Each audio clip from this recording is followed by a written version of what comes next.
When you begin to heal the relationship with yourself, the relationships around you will change. The most important relationship that we get to have in this life is with ourselves, not with anyone else. Those relationships are important, but every other relationship will mirror the relationship we have with ourselves. And it all comes down to, how do you speak to yourself? And I'm not talking how do you speak to yourself when things are going right. That is the easy part. It is easy to speak to yourself when there's no storms. But how do you speak to yourself when things are going wrong? When mistakes are happening? And I don't even like the word mistakes. I feel like they're missteps that lead us on the path to awareness. Because really, without awareness, we can't do any of these things, right? So they're all necessary, and it all comes back to perspective. How are you looking at them? How are you looking at the mistakes? You know what I mean? But when they happen, because they are going to happen, because again, we are living life and there is no roadmap, there's no rule book to how to do this. We are literally in these bodies and we are taking on information and we're learning about ourselves, right? This whole body is a school, this is a system that we get to learn. We get to learn our triggers, we get to learn our traumas, we get to see the things that we need to heal, and we get to heal them. We literally are a walking university.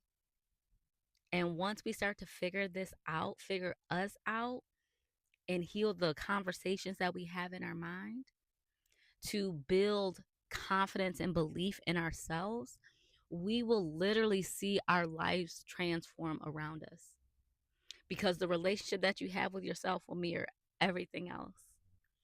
And in doing that, understand that you're a university and this is the most important school you're ever going to go through. You have to give yourself patience. I have literally been, I've had the pleasure, I want to say that, I've had the pleasure of working on myself and working with myself for the past, oh my gosh, I started really self inquiry and self study and watching myself in my 20s. And I'll never forget, the journey, y'all, has been real. Okay. I'm going to tell y'all this story. I'm kind of embarrassed to tell it, but it shows the progression that I've had in my life. So I was married at the time and I was in my 20s. I must have been like 23.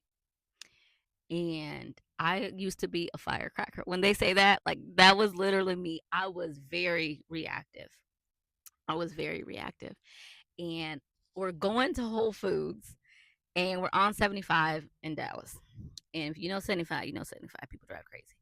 And so we're driving and this lady almost hit us. My reaction, I remember I was like, I'm like getting mad. I'm cussing her out. I'm getting ready to take my seatbelt off. We're in a moving car and I'm getting ready to take my seatbelt off. Like, what are you going to do? But that is how reactive I was. And I remember maybe like a year after that, I met a woman who taught yoga. And I would just look at her like, what do you do? Like, she was always so confident. She was just, I didn't have the language for it then, but she was so rooted in who she was. There was this sense of ease and peace that literally radiated from her. And she was like, oh, I teach yoga. Da, da, da. Her name was Foe. First yoga teacher. Her name was Foe. She was from Kenya.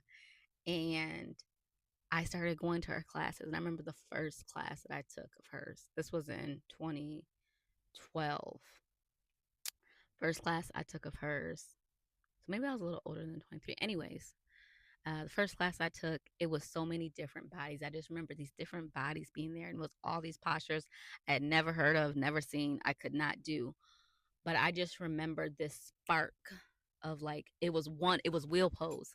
And I got into it, and I just remember feeling like this sense of exhilaration for challenging myself, not just my physical body, but my mental body. There was this shift, and I was like, I want to learn how to do this. I want to continue to do this. And I would go to her class every Saturday. I went to these classes. And yoga is not just about postures. We think here in the West that it's only about doing headstand and wheel pose and all these postures that we can post on social media to garner attention. And listen, that's great. Like that's a part of it. But yoga is so much more. It is a inquiry of yourself. It is looking at your reactions. It is looking at your thoughts. It is so much more. And I learned more about myself on this path of yoga, of union with myself than anything else. And it's led me to different parts. It's led me to meditation, even working out. There is a science with working out that it releases endorphins. I might not be saying it right, but you get me. The feel good chemical in your body. Movement is a way to honor the body. Movement is a way to learn how to trust yourself. That's why in my classes, I always say, I am a guide, you are the teacher. We have to learn how to be our own teachers. We have to learn how to trust ourselves deeply. Because the thing is, we don't get to do this thing here called life again, where you're here and then you're gone. And we all come with a soul purpose, an intention that our soul needs to reach in order to move on. And we have all these lessons. It's like Monopoly in a sense. You get to acquire all these lessons, all this good stuff, and then you get to move on to the next one and you keep going and you keep going. Sometimes you lose it, sometimes you gain it. That's life.